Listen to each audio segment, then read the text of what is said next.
All right, folks. I wanted to switch gears and have another conversation, which is about, as much as we talk about all of these other things, there might be some semblance of justice happening with the latest conviction coming from the latest conviction of the Proud Boys.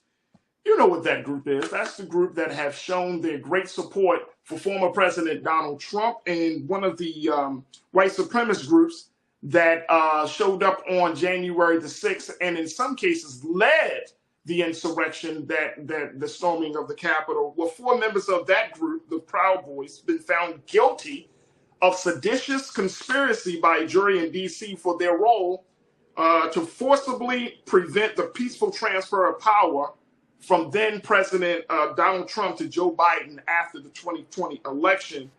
According to the reports, folks, those four individuals, take a look at this. Take a look. Here are the four individuals that were convicted. Defendants Enrique Tarrio, who serves as the Proud Boys' longtime chairman, Ethan Nordean, Joseph Biggs, Zachary Rehl, and Dominic Pezzola. They faced a range of charges, including three separate conspiracy charges, obstructing the electoral vote, and tampering with evidence. Now, the guilty verdict marks the third time that prosecutors have secured convictions for seditious conspiracy in the Justice Department's historic prosecution of those who breached the U.S. Capitol on January 6, 2021. Here to talk to us about the implications of what this all means and how will it affect things moving forward, especially given the fact that former President Donald Trump is running again for office.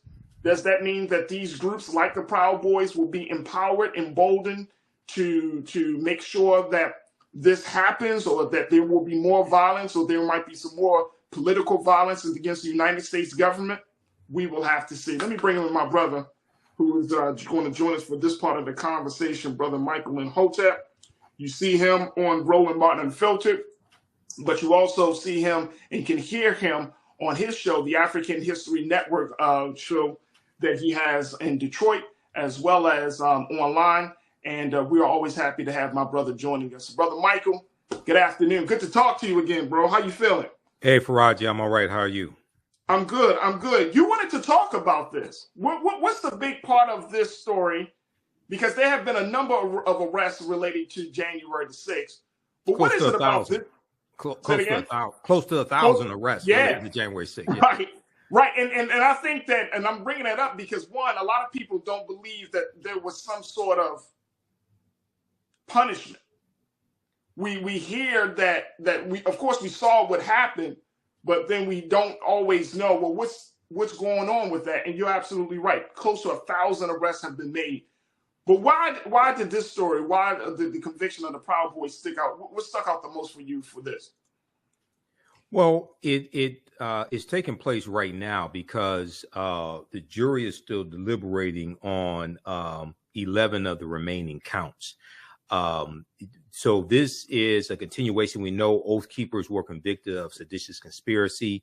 Here you have 4 out of the 5 Proud Boys convicted. And then also you had they were convicted on 31 of 46 counts as well. So we're continuing to see the Department of Justice go after these people, not hold press conferences every day, but really speak speak in court. You've had over close to 1,000 or more people arrested. Actually, it was more than 1,000 people arrested. You've had I can't remember how many convictions, somewhere around 500 convictions or so. You've had guilty pleas. So all this is taking place right now, and there is accountability that's happening. And the Proud Boys are looked at as like enforcers of Donald Trump. Okay, they're looked at it as enforcers of Trump, and they're being held accountable as well. So what people, and now it's with Enrique Tarrio, who's the former chairman of the Proud Boys. He was convicted on seditious conspiracy as well, and he wasn't even there on January 6th. Okay, so now, because like when you read the article from the Washington Post today, Proud Boys, Enrique Tarrio, 3 others guilty of January 6th seditious conspiracy. So a lot of legal analysts are thinking that this gives special counsel Jack Smith an opportunity, gives him more footing, more leeway to go after Donald Trump, who was not at the Capitol on January 6th. But the allegations are that Trump incited these insurrectionists and sent them to the U.S. Capitol. He was at the White House watching it after the rally that they had at the White House. He was at the White House watching it and did nothing for 187 minutes. So it's always good when you see domestic terrorists held accountable, number one. And we need to pay attention to this. But also, if our vote didn't matter, why did they work so hard to try to invalidate 16.9 million African Americans' votes? Why did they were sent there to stop a constitutionally mandated bicameral, means both chambers of the legislative branch, the House and the Senate, a bicameral session of the legislative branch of the government to certify the 2020 presidential elections, to certify those Electoral College votes. So if our vote didn't matter, why did they try to overthrow the government to keep Trump in office and invalidate the votes of 16.9 million African Americans? So this is why understanding history, law, and politics and economics is so important. Okay, so we need to pay close attention to this and other investigations and trials that are taking place as well. Let me ask you this, Brother Michael, before we take our next pause. Do you think that with these convictions, with these arrests, that it really puts a dent in the white supremacist, white nationalist groups from growing, from emerging? Like I said, President Trump, he talking about he planning to run again. So these well, he is running again. He is running. I mean, he's running again. So these groups are still in existence. Do you think Sure. that all of this stuff is still is it putting a dent on that movement? I think what it's doing is showing that if you go out here and do this, we're going to find you. We're going to keep in mind, most of them were not arrested on January 6th. They were arrested afterward. The FBI hunted them down. You're going to be brought to justice. You're going to be prosecuted. Okay, you're going to lose your job. You may lose your house. You're going to be convicted. You're going to go to prison. You're going to get felonies. They're convicting them on. So when you go and look at these various convictions, people are convicted. One of the convictions today was on theft of government property. Okay, so it's now if you go look when Trump was indicted. Okay. When Trump was indicted on charges out of Manhattan, okay, Allen Bragg, District Attorney Allen Bragg, Trump was calling for his supporters to come out and protest. All right, there weren't a whole lot of protests. It was nothing like January 6th to come out and protest and support him. Okay, so even though you have like 63%, there's a poll that just came out. 63% of Republicans think that Joe Biden wasn't. Let me see. 63% believe. 63% of Republicans polled still believe that Biden did not legitimately win the 2020 election. 63%. Well, the number one news source for Republicans is Fox News. That's the number one news source, and Republicans are less likely to get their news from a variety of news sources, where Democrats are much more likely to get their news from, NBC, MSNBC, New York Times, Washington Post, a variety of news sources. So when you have not the huge support that people thought were going to come out and support Donald Trump when he got indicted, what's taking place with those insurrectionists being prosecuted, being sentenced to prison, getting felony convictions, okay, losing their jobs, losing their homes, reputation ruined in many cases, that's a sign to them your white supremacy is not your superpower. You thought it was, but you're going to be held accountable. Then we're going to take a pause right there because when we come forward, Brother Michael, I think that that is going to be the gaslight that will enrage some of these groups because of the history and the origin of what these groups originally stood for, which is not necessarily against black people. I mean, that was a part of their ideology. But from my understanding of like white militias, they have a problem with the United States government. They have a problem. They have a problem with the political structure and the system that we are in. So I think this is going to be very, very interesting. Folks, we got to take a quick pause. When we come forward more with my brother Michael Imhotep, I would love to hear from you, crew. What are your thoughts about this as Proud Boys are being convicted? This is just another group of white militia, white nationalists who have supported Trump, who have gone through the criminal justice system, and now a conviction has been rendered. And as a result of that, do you think this is going to change the dynamic of hate and the dynamic of insurrection in this country? Join us in the conversation right now as we're streaming on YouTube and Facebook. And stay with us. It's The Culture here on the Black Star Network. All right, folks, welcome back to the show. We've been talking about the conviction of the white supremacist group, the Proud Boys, and they have some of their leader and 4 of their members were convicted of seditious conspiracy, a charge that has been rendered with other groups involved in the January 6th storming of the Capitol. And we've been talking about this subject with my brother Michael Imhotep, who's given us his analysis and, more importantly, helping us to connect the dots on how we should see this conviction, this latest set of convictions for those who are involved in January 6th, and keeping that in mind for moving forward. Folks, I want you to join me in the conversation. I want to get your take on this, crew. Do you think that this situation here, what we're seeing with the Proud Boys and other folks who have been arrested, who have been convicted, do you think that this is going to create an even more emboldened stance for these groups who have a beef with the government? Not just about with black people and all of those things, but they do have an ideological beef with the government.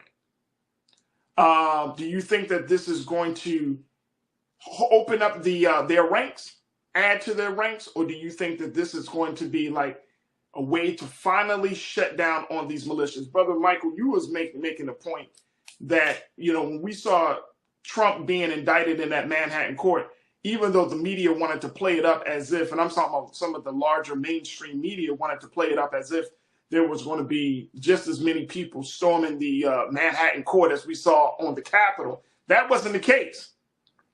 That wasn't the case.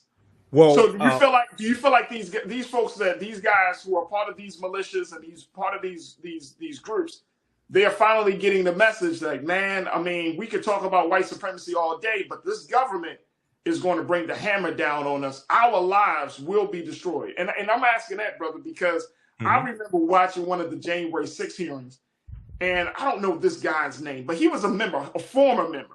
Right. Of I think he was a Proud Boy or something, or Oath Keeper. And he went up there looking like a child. Man, I lost my house, my job. I was crazy to even believe in Trump. And I remember this thinking to myself, cry me a river, bro. There was no way in the world. You tell me that you didn't think that on that day, on January the 6th, when all of you and your homeboys was like, come on, we're going to get it up in the Capitol. Oh, by the time you get up there, you see all the madness and chaos at the Capitol. You didn't think, you know what? I need to walk away from this because this might bite me in the ass in the next couple of days. Well, the person that he talked about how he bought into the whole ideology of the Proud Boys, things like this. It's important for people to understand. These white supremacist organizations prey on people who are ignorant. They prey on people who don't understand history. They prey on people who really don't understand law. They prey on people who never read and don't understand the U.S. Constitution. So, for instance, you have numerous footage of people there January 6th, and they're telling the police that we were invited here by the president of the United States, referring to Donald Trump. Okay. Right. Well, first of all, the U.S. Capitol is part of the legislative branch of the federal government. The president does not control the U.S. Capitol building, the House and the Senate. The president does not control the U.S. Capitol building. The White House is part of the executive branch of the federal government. The president controls the White House. The president of the United States cannot invite you to the U.S. Capitol building, just like the Speaker of the House of Representatives just can't up and invite you to the White House. Okay? My Michael. I gotta laugh, bro, because it makes absolute sense what you're talking about. It's just the fact that somebody would go up in there and say, the president told us to meet him here. Right. And Secret Service would not let Trump go to the U.S. Capitol because it was too dangerous. So he sits and watches the festivities at the White House. Now, something is important to understand. So we have three branches of the federal government: legislative branch, executive, and judicial branch. When the president holds his or her State of the Union address, typically the president will hold it in the chamber of the House of Representatives. Okay. The president has to get permission from the Speaker of the House of Representatives to hold the State of the Union address inside the House chamber, because the president does not control the House chamber. The Speaker of the House of Representatives controls it. Okay. So when Donald Trump gave his one of his State of the Union addresses in the House chamber, he had to get permission from Nancy Pelosi. Right. Okay. So this is why understanding the U.S. Constitution is so important. If a lot of those idiots, now you have some people, all they did was just trespass, which is a misdemeanor. They didn't destroy property. They weren't some of the domestic terrorists that assaulted 140 police officers. They didn't steal government property, anything like that. They were just dumb and just trespassed. Okay. If they read and understand the U.S. Constitution, it would have saved them a lot of trouble and they wouldn't have to deal with legal charges. All right. And then also, just for the sake of accuracy, I posted an article here from CNBC.com. Hopefully you could bring it up on the screen.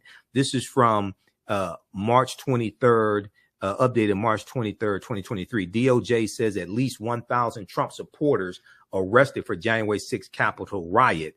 And in the article, because I said you've had over 1,000 arrested.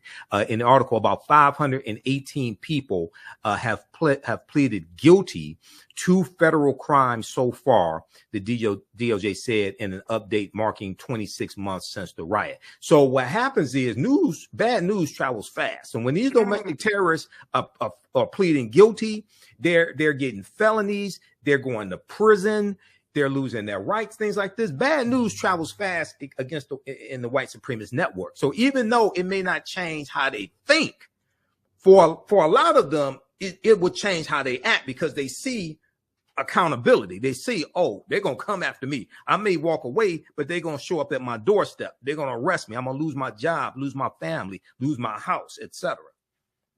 This is very lose my freedom, possibly. Official Sanika, you said, I pray that Black people wake up and realize that no amount of legislation will prevent people from disrespecting Black folks' humanity.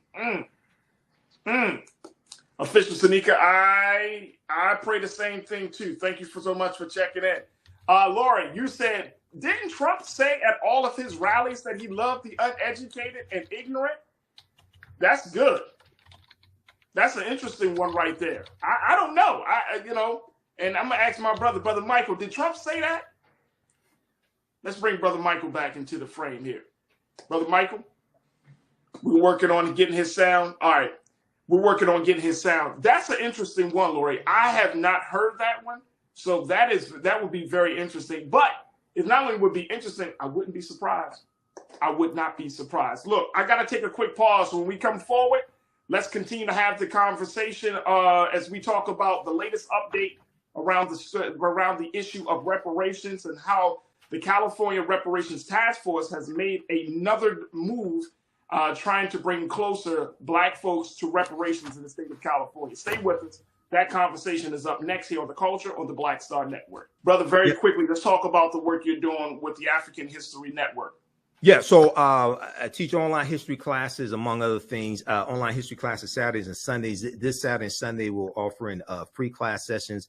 Saturday, 2 p.m. Eastern Standard Time, Ancient Kemet, the Moors, and the Ma'afa, Understanding the Transatlantic Slave Trade. It's a 12-week online class that I teach. We deal with thousands of years of history, what leads up to the transatlantic slave trade taking place. All the sessions we do live, but they're archived and recorded. You can go back and watch them a year from now, 2 years from now. And then Sunday, 2 p.m. to 4 p.m. Eastern Standard Time, I teach another class, Black Resistance Movements, from the Haitian Revolution, U.S. Civil War, Civil Rights Movement, and Black Power Movement. We look at history chronologically from 1800 to 1968 to understand the laws and policies put in place that brought us to where we are today, to understand where we need to go from here. And you'll learn political self-defense and psychological self-defense as well, understanding our history and culture. So visit our website, theafricanhistorynetwork.com, theafricanhistorynetwork.com, and you can use both of these classes with your children as well. I would say the content is PG-13.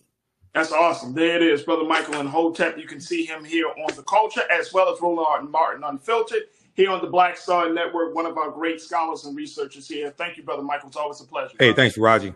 All right, absolutely. Peace. Proud Boys who were found guilty of seditious conspiracy and some other counts when it came to the January 6th insurrection. Okay. There's an article from the Washington Post. This is from May 4th, 2023, Thursday, May 4th, 2023.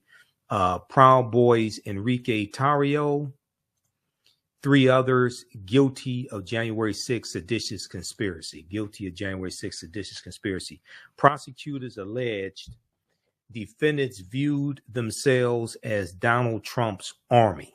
Prosecutors allege that defendants view themselves as Donald Trump's army, intent on keeping him in power through violence. Okay, this is from May 4th, 2023. Now, former Proud Boys chairman Enrique Tarrio and 3 other leaders of the far-right extremist group, the Proud Boys, were found guilty Thursday of seditious conspiracy in the January 6, 2021 attack on the U.S. Capitol. A jury deliberated for 7 days in Washington, D.C. before Enrique Tarrio, 46 years old, 39, and other defendants were found guilty on 31 of 46 counts. Found guilty on 31 of 46 counts. The jury returned not guilty verdicts on 5 counts, including acquitting one member, Dominic Pezzola, of seditious conspiracy, and they were deadlocked on 10 other counts. Now, the result marked the 3rd decisive victory for the Department of Justice in 3 seditious conspiracy trials held after what it called a historic act of domestic terrorism, a historic act of domestic terrorism to prevent the peaceful transfer of power from Donald Trump to Joe Biden after the 2020 presidential election. Now, okay, so we have this article here. There's also one from all the news outlets reported on this. Is one from in the New York Times that I have as well. Okay, we're going to the clip here in just a minute, Doug. Now I'm going to pull up also the legal definition of seditious conspiracy as well. Now, you have a lot of legal experts who say that this can open the door for special counsel Jack Smith to go after Donald Trump, because Donald Trump wasn't at the U.S. Capitol building on January 6th. He was back at the White House. We know he did nothing for 187 minutes to stop the violence. All right. So they talk about that here in the article as well. If we scroll down, to the bottom of page 1, and it says legal analysts. Let me see, where is it? Legal analysts said the convictions on the historically rare and politically weighty crime of seditious conspiracy sent a necessary signal of deterrence, to anyone who might seek to repeat or draw inspiration from that day's violence. The verdict also could carry implications for the former president, for the traitor-in-chief Benedict Donald. Special counsel Jack Smith is investigating whether Donald Trump or those around him broke the law in seeking to hold on to power by fanning false and incendiary claims, just lying their behinds off, okay? By fanning false and incendiary claims that the election was stolen, pressuring state and federal officials to assist the effort, and sending thousands of supporters, and that's putting it lightly, sending thousands of supporters who heard him speak at the January 6th rally to march to the U.S. Capitol. After the verdict, Attorney General Merrick Garland spoke at the Justice Department and said the jury's decision made it clear. Quote, that the Justice Department will do everything in its power to defend the American people and American democracy, end quote. Attorney General Merrick Garland noted that one of the country's largest criminal investigations ever has secured more than 600 convictions. It's actually the largest investigation the Department of Justice has ever embarked upon. There's been over 1,000 people arrested. There's been over more than 600 convictions. There's been about 516 guilty pleas. So we talked about this on Farajii Muhammad's show, The Culture, on Thursday, May 4th. Let's go to clip number 2, please, Doug. Pause it right there, Doug. All right, thanks. Pause it right there. Okay, now let's look quickly here at this article because we're coming up on the break now. This is the article that I mentioned when we came back from the break. This is the article that I mentioned from CNBC.com. DOJ says at least 1,000 Trump supporters arrested for January 6th Capitol riot. This is from March 6, 2023. That's what I could put my hands on right then, okay? At least 1,000. So it's been over 1,000 people arrested. And if we go look at this quickly here at this article, at least 1,000 people so far have been arrested on charges related to the January 6, 2021 insurrection. About 518 people have pleaded guilty to federal crimes so far, the DOJ said in an update marking 26 months since the riot. Okay, now it's probably closer to the 600 that Attorney General Merrick Garland said. This is from March. This is from March 6, 2023. Okay, so I cited this just to give a reference point. Around 1/3 of Capitol defendants have been charged with assaulting, resisting, or impeding police during the attack. The DOJ said about 420 defendants have already been adjudicated and sentenced for their criminal activity. Another 53 were found guilty at trials, the DOJ said. Now, this is as of March 6, 2023.